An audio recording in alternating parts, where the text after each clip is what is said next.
Cette dame dit que le Mali va d'échec en échec. Où est l'échec? Pendant 9 ans, pendant 10 ans qui a échoué.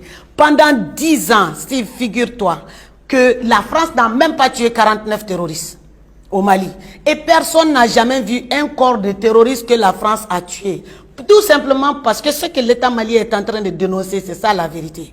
La France arme les terroristes, a fait venir les terroristes, nourrit les terroristes, paye les terroristes contre le peuple malien, contre l'armée malienne. C'est ça la réalité. C'est pour ça que la France, avec ses employés, la France ne va pas s'en prendre à ses employés. Et la France même était un État terroriste. C'est pas moi qui le dis, c'est Salif Keïta qui le dit, le grand panafricain musicien, chanteur du Mali. Salif Keïta, il a dit la France c'est un État terroriste et il a dit comment Ibeka peut se soumettre à ce gamin. Et vous devinez c'est qui le gamin? C'est bien sûr Emmanuel Macron qui est le gamin.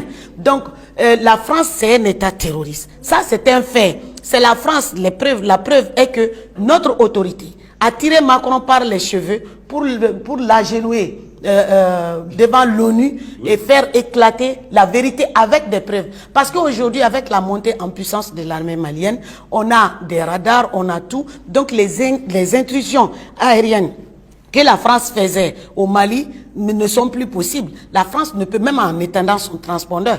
Quand d'ailleurs, ces avions-là de la France qui violent notre espace aérien viennent de chez Ouattara, viennent de chez Bazoum. Ce sont les deux pays qui, dans lesquels la France décolle son avion pour venir déstabiliser, larguer des armements aux terroristes et puis ensuite espionner nos camps et donner même des drones aux terroristes pour venir combattre l'armée malienne et au nom d'un terrorisme frélaté pour venir tuer le peuple malien, brûler les bétails, brûler les maisons, brûler les champs, brûler les récoltes. Là, nous, on ne connaissait pas ça. Vous avez entendu Emmanuel Macron parler de tribalisme. C'est exactement ça que RFI faisait aussi au Mali. Et ça ne peut pas marcher parce qu'il y a un brassage ethnique au Mali. Oui. Il y a un grand brassage. Donc le peuple est très très mature. Moi, ma mère est Peul. Ma mère est Peul, sa mère est Peul, son père est Peul. Mon père n'est pas Peul. Donc le Mali, c'est comme ça. Ils ne peuvent pas réussir l'ethnicité, comment dire, le tribalisme chez nous, parce que tout simplement, le peuple malien en a fini avec le jeu macabre. Non, avec le jeu macabre. D'ailleurs, on a condamné, tout le monde a condamné les propos de Macron. Il faut le répéter, sauf les politiciens maliens. Eux, ils sont dans le silence, espérant que... et quelques partis politiques qui avaient été financés par la France... C'est pas quelques, on est en train de sortir du système France-Afrique. Oui. La majorité des partis politiques travaillent pour la France.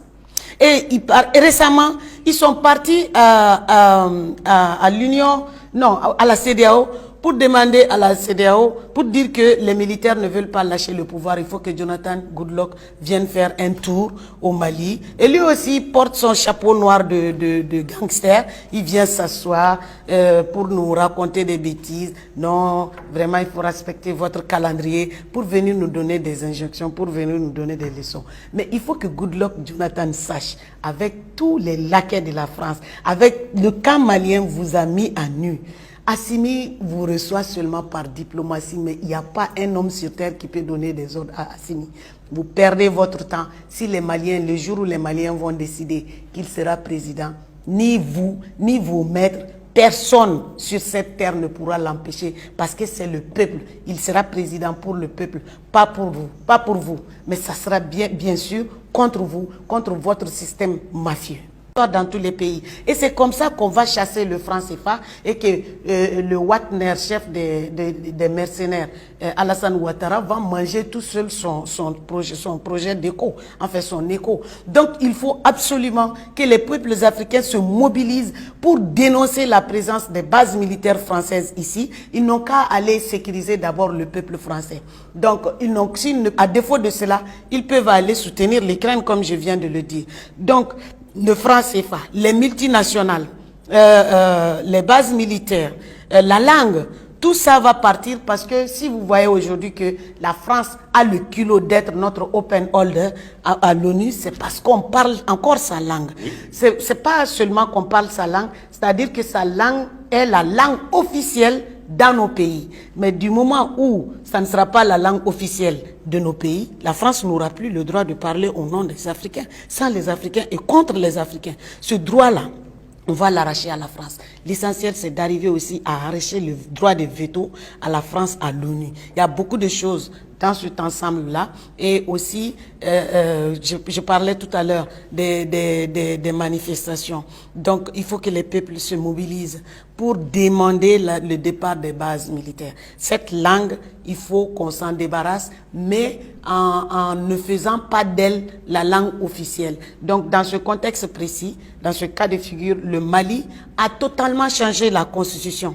Donc, la dite constitution va finir, je pense, dans 2-3 semaines. Ça sera disponible parce que nos constitutions coloniales sont taillées à la mesure des accords coloniaux que la France a imposés, que le colonel putschiste de Gaulle a imposé aux peuples africains. C'est pour cela que le Mali veut se débarrasser de tous les colonialismes et même au CNT, nous avons voté des projets de loi pour nationaliser les ressources, les sites que la France occupe, voilà, occupe illégalement dans nos pays. On a nationalisé cela. Et ne sois pas étonné que dans la nouvelle constitution, tout soit naturalisé pour le bonheur du peuple malien et africain. Pour sortir justement de cet entretien, Aminia Fofana, je reviens justement sur une actualité avec la ministre des Affaires étrangères de la France. Elle s'appelle Catherine Colonna, qui, il y a encore quelques jours, lors de la conférence des ambassadeurs et des ambassadrices du côté de la France, a passé la majeure partie de son temps à insulter justement le Mali en déclarant qu'ils vont d'échec en échec dans la lutte contre le terrorisme. Dites-nous un peu. Vraiment, elle n'a pas appris la leçon avec Florence Soirly. Elle n'a pas appris la leçon. C'est pour ça que je dis le chien ne peut. C'est impossible pour le chien de changer sa manière de s'asseoir. Donc, quoi qu'il en soit, le chien restera toujours un chien. C'est juste une métaphore que Madame, voilà, ne soit pas vexée pour cela. C'est une métaphore. Donc, elle aurait dû comprendre que la diplomatie malienne est un cas d'école pour la France. On va éduquer la France. Et vous allez voir que la France sera l'esclave des pays africains. On en fera ce qu'on voudra. Et à l'avenir, ce sont les Africains qui vont imposer des présidents patriotes à la France. Il faut rééduquer cette France. Il faut que les peuples soient obligés de se regarder en face, de regarder leurs laideurs en face, leurs crimes contre les Africains qu'ils ne considèrent pas comme étant des êtres humains, mais comme étant des choses. Ça, c'est bientôt terminé. Donc, en revenant sur cette calamité qu'est cette ministre qui n'apprend pas la leçon. Les erreurs des précédents ministres. Voilà, et justement, ce qui l'attend, c'est elle ira à la poubelle de l'histoire comme ses prédécesseurs. Donc,